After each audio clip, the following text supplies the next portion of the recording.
10절까지 2장 1절부터 10절까지 제가 읽겠습니다. 그는 허물과 죄로 죽었던 너희를 살리셨도다. 그때의 너희는 그 가운데서 행하여 이 세상 풍조를 따르고 공중의 권세 잡은 자를 따랐으니 곧 지금 불순종의 아들들 가운데서 역사하는 영이라. 전에는 우리도 다 그 가운데서 우리 육체의 욕심을 따라 지내며 육체와 마음에 원하는 것을 하여 다른 이들과 같이 본질상 진노의 자녀이었더니 긍휼이 풍성하신 하나님이 우리를 사랑하신 그 큰 사랑을 인하여 허물로 죽은 우리를 그리스도와 함께 살리셨고 너희는 은혜로 구원을 받은 것이라. 또 함께 일으키사 그리스도 예수 안에서 함께 하늘에 앉히시니 이는 그리스도 예수 안에서 우리에게 자비하심으로써 그 은혜의 지극히 풍성함을 오는 여러 세대에 나타내려 하심이라. 너희는 그 은혜에 의하여 믿음으로 말미암아 구원을 받았으니 이것은 너희에게서 난 것이 아니요 하나님의 선물이라. 행위에서 난 것이 아니니 이는 누구든지 자랑하지 못하게 함이라. 우리는 그가 만드신 바라 그리스도 예수 안에서 선한 일을 위하여 지으심을 받은 자니 이 일은 하나님이 전에 예비하사 우리로 그 가운데서 행하게 하려 하심이니라. 아멘. 우리는 왜 오늘도 교회에 나와서 이렇게 앉아 있을까요? 하나님께서 구원받은 신자들이 함께 모여 예배드려라 라는 명령을 성경을 통해서 주셨기 때문입니다. 왜 그런 명령을 주셨을까요? 구원받은 신자가 영적으로 계속 자라가야 하기 때문입니다. 교회는 신자들의 영적 성숙을 위해서 하나님께서 세우신 학교입니다. 영적 성숙은 우리가 죽을 때까지 끝이 없죠. 그래서 영적인 배움도 끝이 없습니다. 이론과 실천이 함께 있는 교육이 가장 효과적이에요. 교회에도 이론과 실천 이 두 가지가 모두 있습니다. 그 중에서도 이론, 즉 성경적 지식이 더 중요합니다. 복음을 모르고서는 구원이란 게 있을 수가 없으며 성경을 모르고서는 신자가 어떻게 살아가야 하는지 알 수가 없습니다. 어디든 다양한 사람들이 모이면 모인 사람 수만큼 살아온 경험도 다르고 판단 기준도 다르고 성격도 다르기 때문에 자칫 혼란스러워지거나 서로 반목 대립하게 되기가 쉽습니다. 교회에도 늘 이런 위험이 있습니다. 우리 주님께서는 교인들이 서로 화평하고 연합하기를 원하시는데 진리 안에서 하나됨을 원하세요. 우리 모두가 자기 생각과 자기 감정을 꺾기 위해서는 우리 모두가 인정할 수 있고 또 인정해야만 하는 기준이 있어야 하는데 그것이 바로 성경입니다. 진리 안에서는 하나가 되어야 하고 진리가 아닌 것 안에서는 하나가 되어도 무의미합니다. 이게 뒤바뀌면 교회가 혼란스러워져요. 바울 사도가 세운 에베소 교회도 미숙했고 여러 가지 문제들이 있었습니다. 교인들이 교회가 도대체 세상의 모임과 뭐 어떻게 달라야 하는지를 몰랐고 이에 교회가 교회답지 못했고 세상에 동화되려는 현상이 나타났고 유대인 신자들과 이방인 신자들 간에 보이지 않는 벽이 생겼습니다. 이 모든 것이 구원에 대한 지식, 교회에 대한 지식이 부족한 데서 비롯되었습니다. 이에 사도 바울은 에베소 교회에 편지를 보내서 신자가 받은 구원이 무엇인가, 교회는 무엇인가, 신자가 어떻게 살아야 하는가를 가르칩니다. 교회란 무엇인가를 말할 때에 사도 바울은 예수님에 대한 설명으로 시작합니다. 1장 20절 말씀을 보면 그의 능력이 그리스도 안에서 역사하사 죽은 자들 가운데에서 다시 살리시고 라는 말이 나오죠. 자, 예수님을 죽음에서 부활시키셨다. 하나님께서 부활 나왔고 그 뒤에 이어지는 말씀은 하늘에서 자기의 오른편에 앉으셨다. 예수님께서 부활하신 후에 승천하셨습니다. 그래서 지금 어디에 계세요? 하늘 보좌, 하나님과 함께 앉아 계세요. 함께 왕으로서 이 세상을 다스리고 계십니다. 자, 부활 나왔고 하늘 보좌 우편에 앉으셨다. 이게 나왔고, 이어지는 21절 말씀에서는 하나님께서 예수 그리스도를 이 세상과 오는 세상의 왕으로 삼으셨다라고 해요. 이 세상, 우리가 지금 살고 있는 세상이고, 오는 세상은 나중에 예수님께서 재림하신 후에 완성된 하나님 나라입니다. 여기에서 예수님께서 왕으로 다스리게끔 그렇게 삼으셨다. 자, 세 가지 나왔습니다.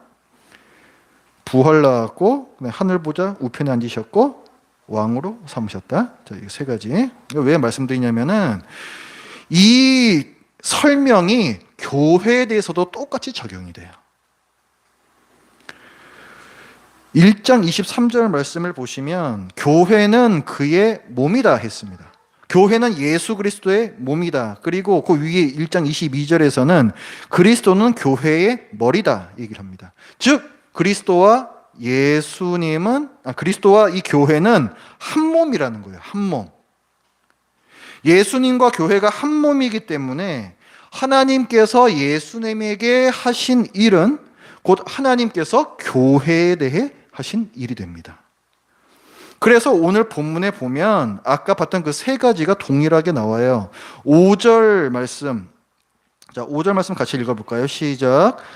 허물로 죽은 우리를 그리스도와 함께 살리셨고 너희는 은혜로 구원을 받은 것이라. 자, 우리를 그리스도와 함께 살리셨다. 나오죠.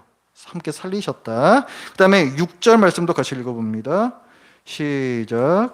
또 함께 일으키사 그리스도 예수 안에서 함께 하늘에 앉히셨다. 자, 일으키셔서 하나님 보좌, 거기 예수님께서 앉아 계시는데 거기에 또 교회도 성도들도 같이 앉으셨다. 또 이렇게 나오죠. 그 다음에 7절 말씀도 같이 읽습니다. 시작. 이는 그리스도 예수 안에서 우리에게 자비하심으로써 그 은혜의 지극히 풍성함을 오는 여러 세대에 나타내려 하심이라.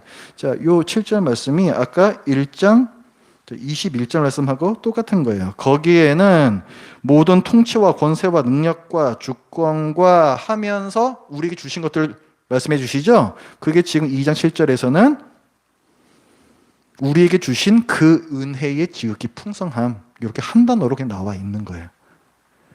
그리고 2장 7절에서는 오는 여러 세대에 나타내려 하심이라. 그 은혜를 여러 세대에 나타내려 하심이라. 그것이 1장 21절에서는 이 세상과 오는 세상.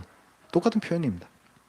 그러니까 하나님께서 예수님에게 하신 일은 교회에게 하신 일과 똑같아. 왜냐하면은 예수님과 교회는 한 몸이기 때문이다. 이 말씀을 지금 하고 있는 거예요. 그러니까 교회가 굉장히 많은 것을 받았습니다. 교회가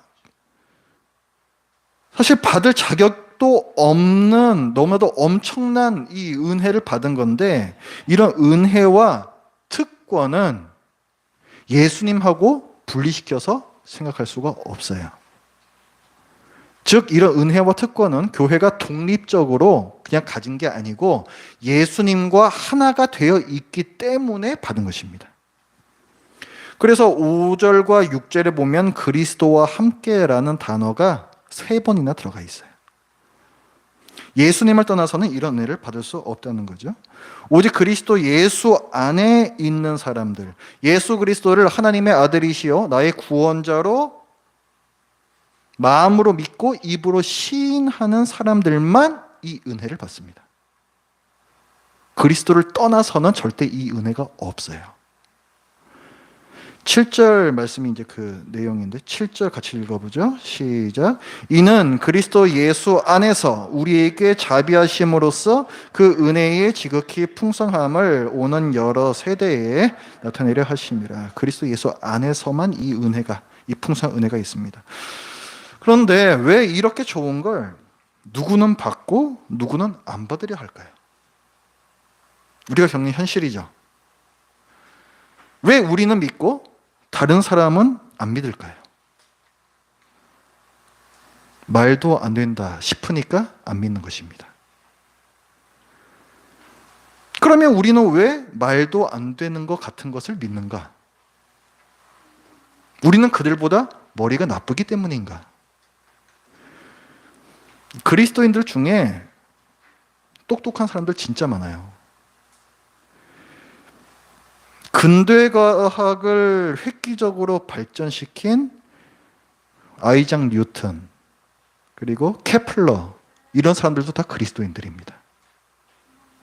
당시에 어떤 패러다임을 바꾼 사람들이에요. 그리스도인들이 머리가 나빠서 어리숙해서 이런 얘기를 믿는 게 아닙니다. 그러면 다른 사람들보다 좀 겸손하고 더 착해서 믿는 것인가? 성경이 뭐라고 말씀하는가 한번 보십시오. 1절 말씀에 보면 너희가 허물과 죄로 죽어 있었을 때 너희를 살렸다, 이렇게 말씀해요. 형편없는 수준에서 우리를 살리신 거예요. 2절 말씀에서도 보면 너희가 마귀를 따르는 불순종의 아들들이었을 때, 3절에서는 내 죄성과 욕심을 따라 사는 비그리스도인들과 전혀 다를 바 없는 사람들이었을 때, 진노의 자녀였을 때, 그때 우리에게 믿음을 주시고 구원하셨다고 얘기를 해요. 그러니까 우리가 다른 사람들보다 성품이 뭐 더 좋아서 믿고 구원받은 게 아니라는 말씀입니다. 그러면 우리는 어떻게 믿게 되었는가? 믿어지는 은혜를 하나님께서 주셔서 믿게 된 거예요. 바울 사도는 오늘 본문에서 하나님의 은혜를 강조합니다. 5절 말씀에 보면 너희는 은혜로 구원을 받은 것이라 얘기하고, 7절에서도 지극히 풍성한 은혜라고 얘기를 하고, 8절에서도 너희는 하나님의 은혜에 의하여, 이렇게 말문을 열어요. 왜 구원이 하나님의 은혜인가?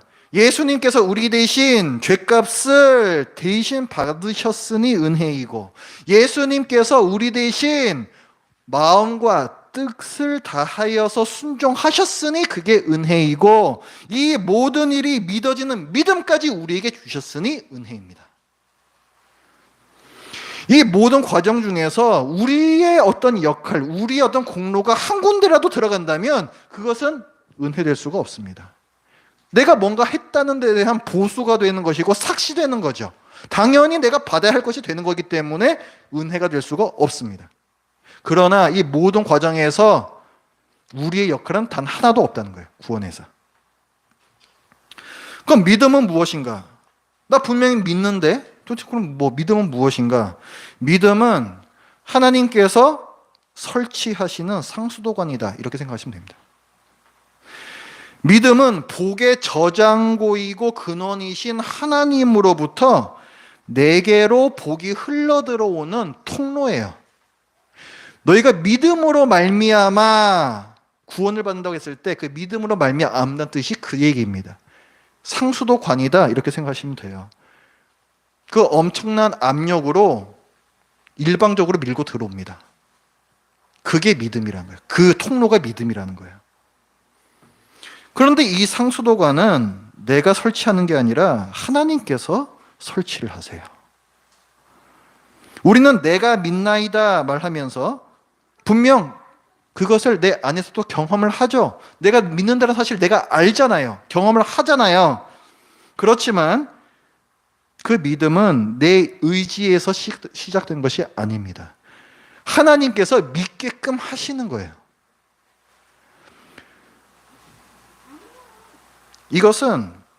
이거랑 비슷해요. 여러분이 살아있음을 지금 경험하고 계시죠? 분명 경험하고 계시죠? 하지만 여러분의 의지로 태어나서 사는 게 아닙니다. 나 태어나고 싶어서 태어나서 하는 분 계세요? 우리 중에 아무도 없습니다. 우리가 믿고 구원받는다는 것도 똑같은 거예요. 실제로 성경에서 이 믿음에 대해서 태어나는 것이다라고 말씀합니다. 영적으로 다시 태어나는 것이다. 예수님께서 니고데모에게는 거듭나야 한다 말씀하셨고, 한문으로 하면은 중생이라고 얘기를 해요. 영적으로 태어나는 것입니다. 그것은 내 의지로 태어날 수 있는 게 아니에요. 내가 몸으로 태어나는 사건에 나한테 그 어떤 원인도 없는 것처럼, 내가 예수님을 믿는 영적으로 태어나는 사건에도 내 안에 그 어떤 원인이 없습니다. 삼위 하나님, 성부, 성자, 성령 하나님께서 날 구원하시기 위해 십자가와 부활이라는 사건을 일으키셨고, 성부, 성자, 성령 하나님께서 그 사실을 믿는 믿음도 내게 주셨습니다. 말 그대로 우리는 구원받는 거예요. 구원은 하나님께서 은혜로 주시는 선물입니다. 8절 말씀 우리 같이 읽어보죠. 8절 9절입니다. 시작. 너희는 그 은혜에 의하여 믿음으로 말미암아 구원을 받았으니 이것은 너희에게서 난 것이 아니요 하나님의 선물이라. 행위에서 난 것이 아니니 이는 누구든지 자랑하지 못하게 함이라. 그러니까 우리한테 자랑할 게 없어요. 쟤는 안 믿으니까 지옥 가야지, 당연하게 생각할 것이 아니라는 것입니다. 하나님께서 왜 우리를 구원하셨는가? 성경이 밝히고 있습니다. 1장 4절과 5절 말씀도 같이 읽어보죠. 4절부터 시작. 곧 창세전에 그리스도 안에서 우리를 택하사 우리로 사랑 안에서 그 앞에 거룩하고 흠이 없게 하시려고 그 기쁘신 뜻대로 우리를 예정하사 예수 그리스도로 말미암아 자기의 아들들이 되게 하셨으니. 아멘. 우리를 구원하기로 창세전에, 이 세상 만드시기도 전부터, 우리를 지으시기도 전부터, 그때부터 미리 정하셨대요. 예정하셨다라고 얘기하고 있습니다. 그럼 우린 또 궁금하죠? 왜 우리를 구원하기로 미리 정하셨는가? 그 답도 오늘 본문에 나와 있습니다.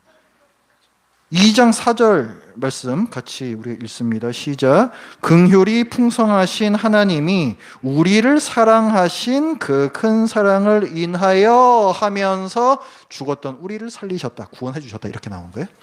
그러니까 사랑입니다. 진노의 형벌을 당해 마땅한 죄인을 포기하지 않으시는 아픈 마음, 그 긍휼 때문에 우리를 구원하셨다는 거예요. 우리를 사랑하신 그 큰 사랑 때문에 구원하셨습니다. 왜 그런 거냐 도대체? 왜? 이 사슬을 따라가다 보면은 결국 하나의 질문을 만나요. 왜 우리만 구원하셨는가? 하나님은 사랑이시라 성경에서 밝히고 있는 바잖아요. 사랑 자체세요, 하나님은. 그 사랑이 풍성하신 하나님께서, 한없는 사랑이신 하나님께서 왜 모든 사람들을 구원하시지는 않는가? 왜 어떤 사람들만 구원하기로 예정하셨고 실제로 그렇게 하시는가? 1장 5절 말씀에 보면 그 어떤 사람들만 구원하기로 예정하심이 그분의 기쁜 뜻이라고 말씀하고 있어요. 어쩔 수 없어서도 아니고 그게 그분의 기쁜 뜻이라고 말씀하고 있습니다. 도대체 이게 무슨 의미인가? 구원 못 받는 사람들까지 그럼 정해 놓으셨다는 거잖아요. 그렇죠? 구원받을 사람만 정해 놓으셨다는 거는 구원 못 받을 사람도 정해 놨기 때문에 그게 가능한 거예요. 그 사실은 하나님답지 못함이 아닌가? 이런 이상한 하나님을 내가 믿을 수 있는가? 이런 질문을 하신다면 여러분은 사랑이 뭔지 모르시는 분들입니다.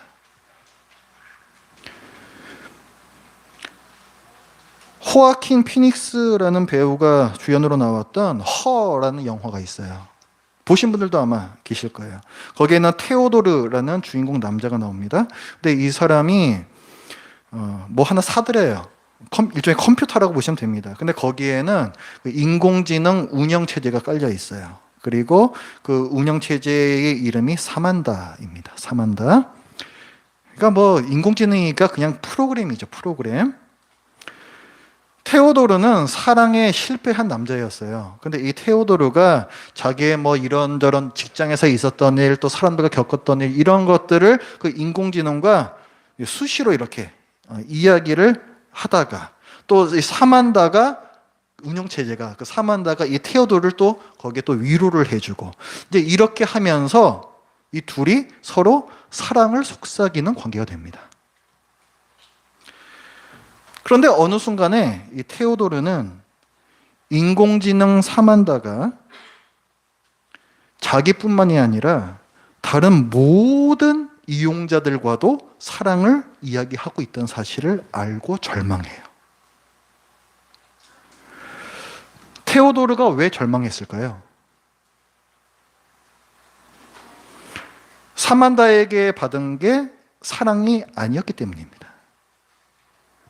테오도르는 사랑을 원했지만 사만다는 서비스를 제공하고 있을 뿐이었어요.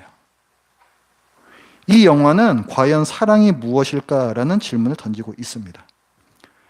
서비스는 보편적 대상에게 평등하게 주어지지만 사랑은 특정한 대상에게 불평등하게 주어집니다. 모든 사람에게 똑같이 주어지는 호의는 서비스입니다. 그러나 하나님의 사랑은 특정한 대상에게만 주어지는 사랑이에요.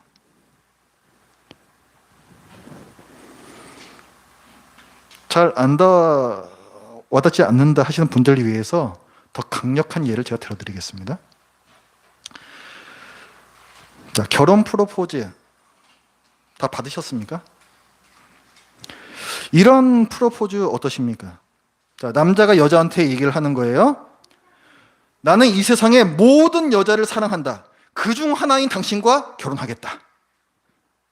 어떻습니까? 이런 프로포즈 받고 싶으세요? 저는 모든 사람을 사랑해요 하는 사람은 실제로는 아무도 사랑하지 않는 사람입니다. 프로포즈는 나는 당신만을 사랑합니다. 저와 결혼해 주십시오. 이게 프로포즈죠. 이게 사랑이에요. 이런 고백을 하는 사람에게 과연 누가 너 굉장히 이기적이네? 왜 그 사람만 사랑해? 이렇게 비판하는 게 합당합니까? 사랑을 아는 사람은 그렇게 절대 얘기하지 않아요. 성경에서 하나님은 당신을 남편으로 또 자기 백성을 아내로 종종 묘사를 하십니다. 하나님의 사랑이 어떤 건지를 알려주시는 거예요. 진짜 사랑입니다.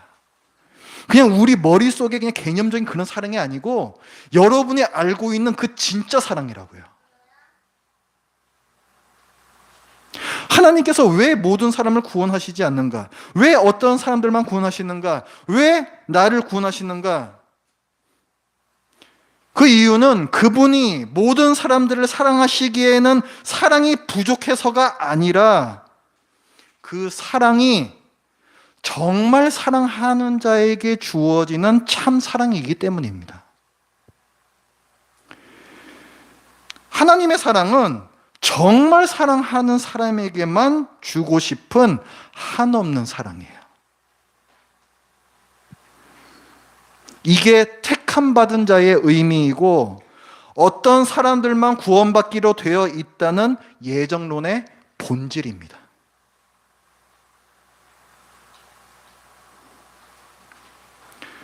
그 사랑을 받았고 아는 우리는 어떻게 살아야 하는가? 오늘 본문의 뒤에서부터 나와요. 그러므로 이렇게 나옵니다. 그러므로 11절에 그러므로 그 다음부터 무슨 내용이 나오냐면 그 사랑 때문에 예수님을 보내셔서 하나님과 우리 사이에 막혀있던 담을 허셨으니 너희도 이 그리스도의 사랑을 알고 성령이 너희를 하나 되게 하신 것을 힘써 지켜라. 이렇게 나옵니다. 한 세 사람이라는 표현이 15절에 나와요. 한 세 사람을 지으셨다. 자, 예수님을 머리로 하는 이 교회, 이것을 한 세 사람이라고 표현을 하거든요. 지으셨대요. 사람을 지으시는 거는 어디에 나오는 표현입니까? 창세기에 나오는 표현이에요. 하나님께서 사람을 지으셨다. 그런데 이 아담과 하와가 죄를 지으면서 제 탓이에요, 제 탓이에요 하면서 관계 깨지죠. 한 세 사람을 지으셨다 얘기하면서 그 관계의 역전을 얘기해요. 너희는 이 분열된 관계에서 다시 회복되어야 된다. 이걸 얘기합니다. 예수 그리스도 통해서 너희를 하나님과 화목케 하셨으니 분열되어 있는 너희도 하나로 연합해라. 이걸 말씀하세요. 그게 교회다. 이렇게 말씀하십니다. 예수 그리스도로 인해서 새로 지어진 한 세 사람, 이 한 세 사람 교회는 하나님의 형상으로서, 그래서 하나님을 본받아라는 표현이 에베소서에서는 또 여러 번이 나와요. 하나님을 본받는다는 것은 하나님의 형상이에요.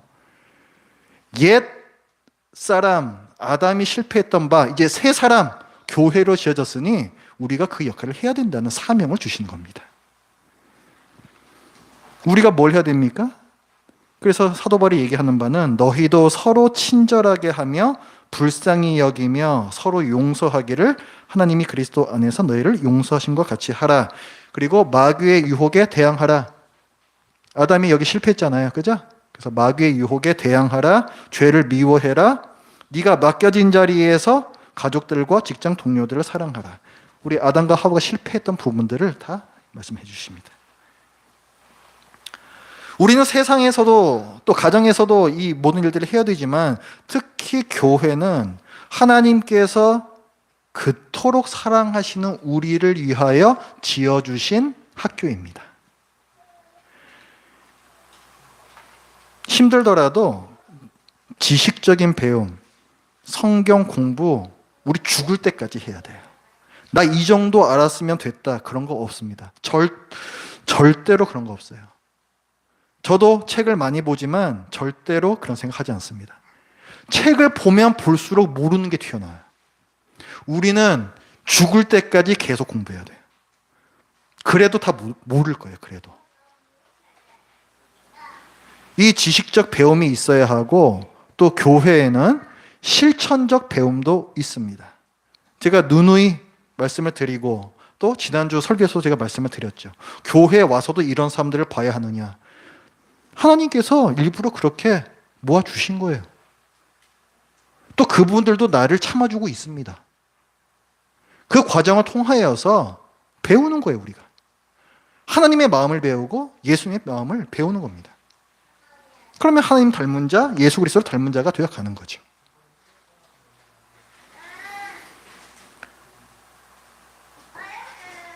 교회 안에서 우리는 내 옆에 또 앞에 뒤에 앉아있는 사람이 하나님께서 그토록 사랑하셨던 그 사람이라는 것을 바라보셔야 돼요. 성령이 하나 되게 하신 것을 힘써 지키면서 함께 자라가야 됩니다. 저절로 되는 거 아니에요. 힘써 지키라 이겁니다. 힘써 지키라. 우리에게 쉽지 않은 얘기죠. 뭐든지 배우는 건 힘든 거예요. 뭐든지 배우는 건 힘듭니다. 그러나 우리가 분명히 해야 할 바이고 또 우리가 받은 그 사랑으로 인해서 또 할 수 있는 바이고 함께 노력했으면 좋겠습니다. 기도하겠습니다. 하나님 아버지, 오늘 말씀을 통하여서 주님께서 교회를 어떤 마음으로 바라보시는지 저희들이 나누었습니다. 우리를 구원하기로 택하신 하나님의 사랑이 과연 어떤 사랑인지를 우리가 나누었습니다.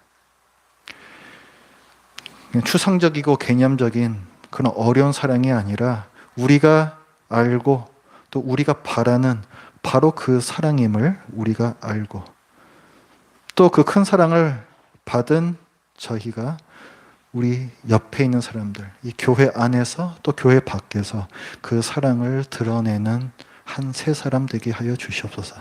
예수님의 이름으로 기도드립니다. 아멘. 찬송가 232장